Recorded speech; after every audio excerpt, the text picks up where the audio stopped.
Kahit medyo mahal, hindi pa bumaba yung presyo ng bangus simula nung nagbagyo.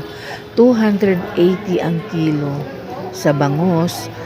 Um, Napilitan pa din akong bumili kasi nag-crave ako ng bangus na daing. Kaya ginawa ko, pinaboneless ko siya kahit mahal.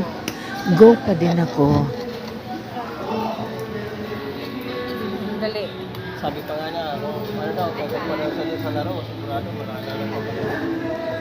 Ito na ito dati.